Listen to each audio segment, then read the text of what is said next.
Hi, this is Dr. Gordo and welcome to the Raven and the Writing Desk. Today we're continuing our 8-part series on the different parts of language. In today's video we have pronouns galore. So we're going to talk about pronouns, what they are, how do you use them, and particularly how you use them both in formal and informal settings. So very quickly, what's a pronoun? A pronoun replaces a noun. A noun is a person, place, or thing. If you'd like to know more about nouns, go check out our video on the subject. The idea of pronouns is to replace nouns to make speech, writing, text smoother. For example, Gord likes making videos. Gord makes videos every day. As opposed to Gord likes making videos, he makes them every day. Repeating the same nouns over and over makes it sound like a children's book because it's a less sophisticated form of speech. Pronouns give us the ability to smooth things out by using different words. And that's one thing I advise writers to try, is that using different words, generally speaking, sounds better than using the same words over and over again, unless the repetition is being done on purpose. But we can get into that in another video.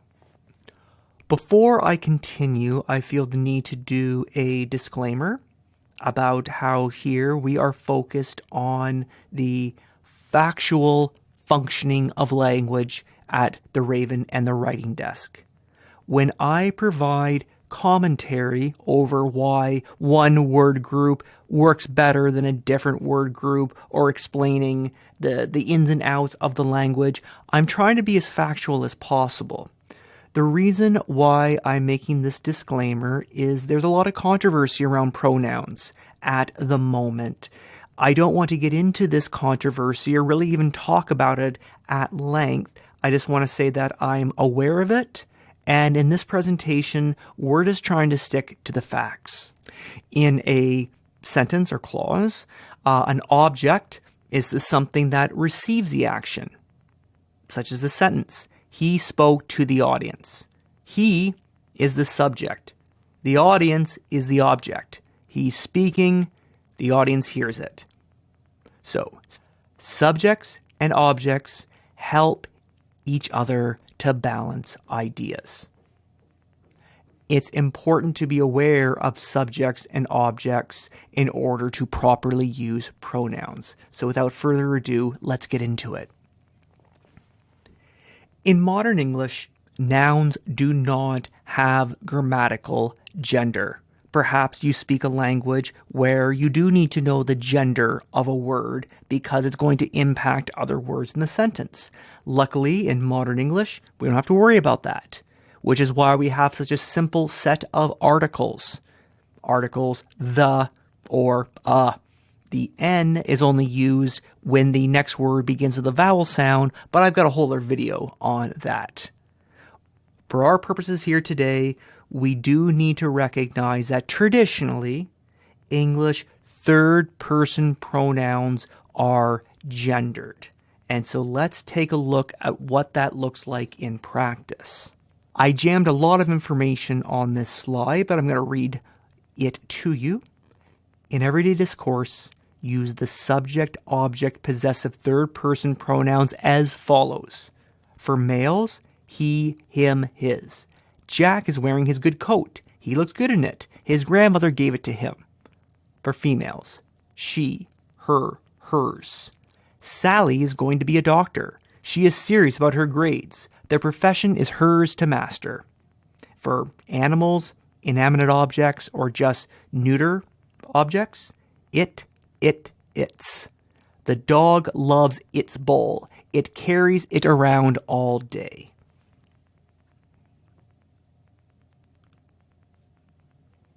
Finally, everyone shares the plural they, them, theirs.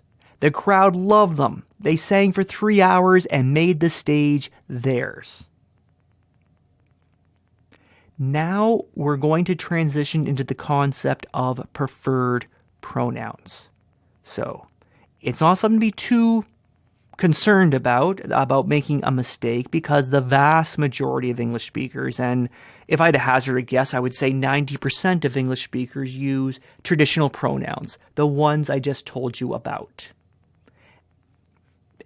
When you see a boy's name, such as Gordon or Gord, use he, him, his. If you see a girl's name, I have a sister named Natalie, she, her, hers. But what if you're unsure? And this can happen a lot because there are names that can be shared with both boys and girls, and sometimes we get into the short form of a word, such as Pat. Pat can be short for Patricia, but it could also be short for Patrick. So what do? One simple thing you can do is just to use the plural. We've been doing it for many, many years in English. Pat loves the movies. They go all the time.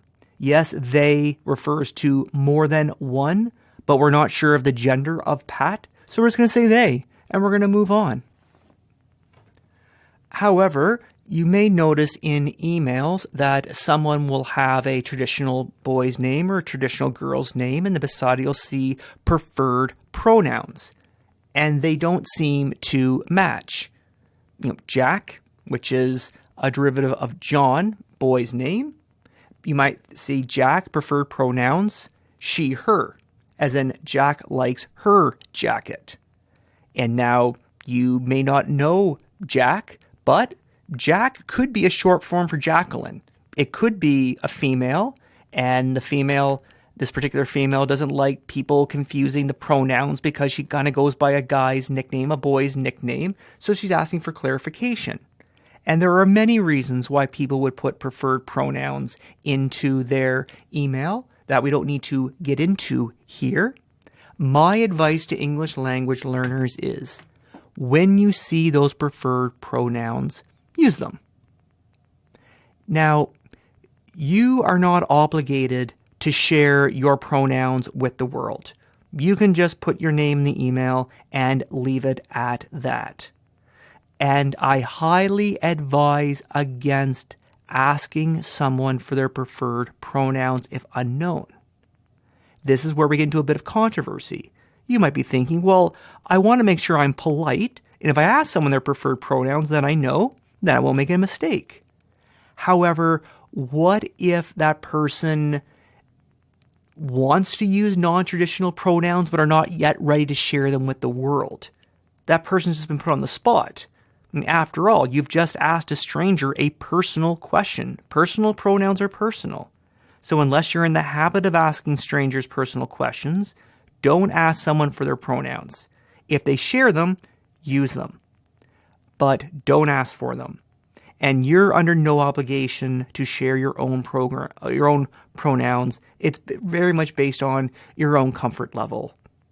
And after all, when we're unsure, we can always use the plural. And speaking of which, you might see that Jack prefers the pronouns they, them. We use the same rules that we saw a moment ago. Jack says they love live music. They go to concerts alone if no one else wants to join. I bring up this example again because you might be thinking, well, if they is a plural word, what do I do with the verb? We just stick to plural. Just they, plural word, so they are. So even though we know we're referring to one person, we're going to keep the plural of the verb. That point gets really interesting when we get into third-person reflexive pronouns. A reflexive situation, I could simply put, that's when the subject and the object are the same thing. That's an oversimplification, but another way to look at it is when the subject's action reflects back on itself, such as John will do it himself. Sally will do it herself. Now, if someone has the preferred pronouns they, them, in this example, Shannon, we have a couple options. We have a relatively new word to the language, themself. I mentioned a moment ago that when it comes to they, them, you keep that verb plural. But this is a new development. Shannon will do it themselves. So it's quite clear that we're referring to what one person, as opposed to they will do it themselves, plural. In this point here, if you were to say, Shannon will do it themselves, either because that's a preferred pronoun, or you're unsure whether Shannon's a boy or a girl, because, once again, that's an example that can go either way.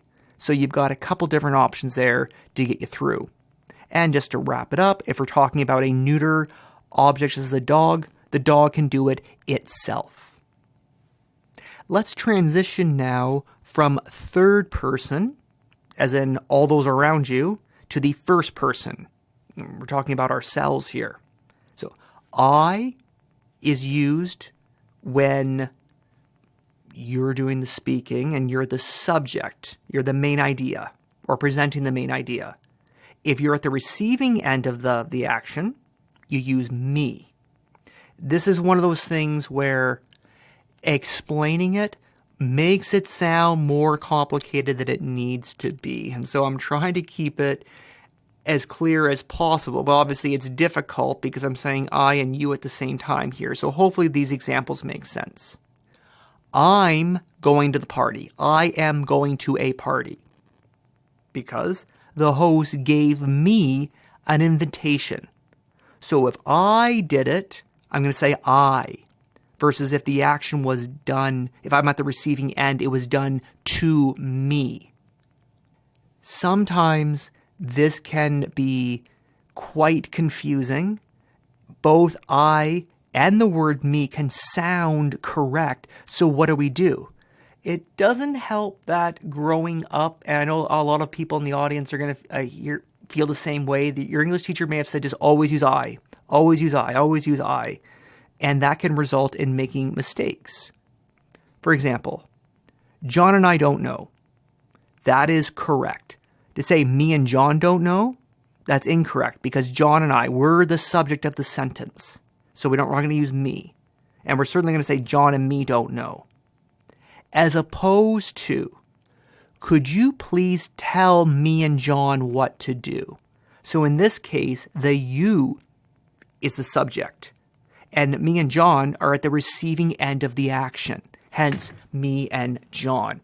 Now, what if you were to say, could you please tell John and I what to do? Only the strictest of English teachers is going to correct you. Because again, it's such a subtle difference when it comes to everyday speech, not something you're going to need to worry about. And so I'm not going to say, oh, just always use I. Because again, I don't really like that advice. When in doubt, use I. That's something to go with. Now, I can't go on without telling you one of my biggest pet peeves, and that's when people put the lowercase I when they mean the personal pronoun I. I is always spelt with a capital uppercase I. It is never written as a small I. In recent years, I've seen English language learners having a lot of trouble with it. I have a few theories on why that is that I don't need to get into here, but just please, whenever in written form you're using the word I, use a capital. Now, first person plural pronouns. Use we when you and other people are the subject, and use us when you and other people are at the receiving end of the action. As in, I want a trip for the whole family. We are going to Europe. Well, what do you mean? Well, they gave us a trip to Europe. We and us are the plural forms of the first person. Now, people are going to own things, and so now we need to talk about the possessive. So, what is the possessive pronoun of the first person? For singular, it's mine, and for plural, it's ours. And you might be thinking, well, what about my and our? Those are actually different kinds of words. They're determiners. They're not pronouns. So, the ring is mine. That ring belongs to me. as opposed to that is my ring. My is a determiner. It modifies ring. So the ring is mine. The ranch is ours, as opposed to welcome to our ranch. Our modifies ranch. Ours is the possessive pronoun. Because again, remember, pronouns replace nouns. They tighten the sentence so we don't have to use extra words for expressing the same idea. Now, what about first person reflexive pronouns? We just talked about reflexive pronouns in a moment. What happens when we're doing the action, but we're also receiving the action? I washed myself for an hour after the game. The plural form is ourselves. We have ourselves. We have nothing. Well, we have ourselves. Or you can use the reflexive pronoun ourselves for emphasis. So if I was to say, we did it, that's a complete thought. There's really nothing extra you need to say. We did it. That's the whole action. We're looking at something, we're explaining that, well, we're the ones who performed this act. But if we really want to stress that we did it ourselves, we would say, well, we did it ourselves, as opposed we did it. It expresses the same idea, only there's an extra by adding in ourselves. Finally, we're getting into second person. So we just heard a lot of rules about use of the third person. It gets complicated with preferred pronouns. First person is a little more straightforward, and second person is the easiest. And that may be why we use the second person a lot in informal speech. We use it a lot for generalizations. Oh, when you're doing this, or when you go on to this, we say you a lot when we're really talking about ourselves. And what's really interesting is English used to have different forms of the second person depending on your relationship with that person. Once again, if you're familiar with languages such as French, very sensitive to social rank and who's talking to who, and as a result, the words that you should use. In English, we got rid of all the other informal and singular words, and we were left with the formal plural word you for all instances of the second person. All you need to know is you, yours, yourself, and yourselves when it comes to the second person. This is because in English, the second person doesn't worry about subject and object. You are my favorite. That's an example of singular informal. All of you, listen to me now. Plural informal. Could you please help me? Singular formal. I am honored to speak to you today. Plural formal. And again, in the way it's written, the way it sounds, it's all the same. It's always you when it comes to the second person. When it comes to the possessive pronoun, you use yours for all the different examples. This is yours. I'm looking at something and, this must be yours. Do not confuse it with the determiner your, as in your effort's much appreciated. In this example, your is modifying effort. It's not replacing any words. And again, that's what pronouns do. Pronouns replace nouns. This is yours. There are reflexive pronouns as well, yourself and yourselves. You'll have to do it yourself. You all take such good care of yourselves. As we start to wrap things up, I do want to make a note about formal writing. Traditionally, writers only use the third person in formal writing. And when I'm talking about formal writing, I'm talking about academic essays. So if I was writing a high school essay right now and I was to say, I think reading Shakespeare has value, chances are the English teacher's going to put an X beside it. But if I change it to one thinks reading Shakespeare has value, all of a sudden it's correct. This is controversial. I personally think it's fine for high school students to be using first person in a formal essay. I get into a lot of arguments with other English teachers over this because it's no. Essays must be objective. When you start to use the first person, you're bringing yourself into the argument and you're no longer being objective. Using the third person gives the writer distance between themselves and the topic being discussed. To which I say, but it's the student who's writing the essay. Why do we need to make it more difficult by making them stick to the third person? One common reply is, well, journal articles are all written in the third person.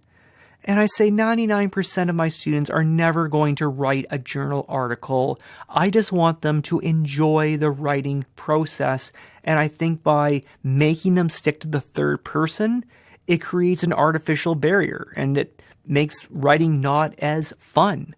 So I say yes, if you're going to train yourself to write journal articles, then you better be used to the third person. Otherwise, I personally am fine with writing in the first person. I will tell you this. We use you a lot. I just mentioned it. We use it to make generalizations.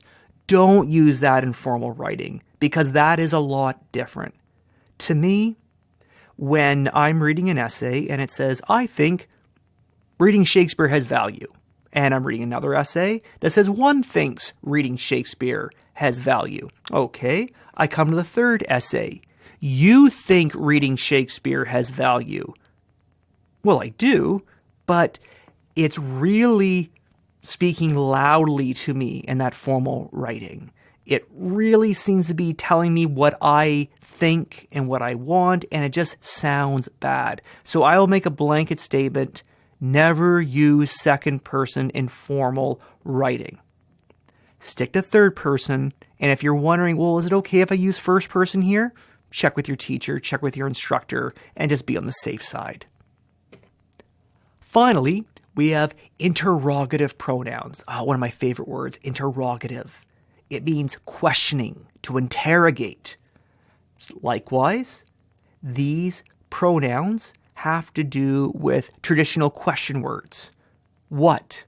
So there's a noun I need to know about. What school do you go to? As opposed to presenting a choice. Well, which school do you go to? Do you go to school A or school B? Who? I'm asking about a person. When I'm asking whom, I'm asking about an object. And when I ask whose, I'm looking for the owner.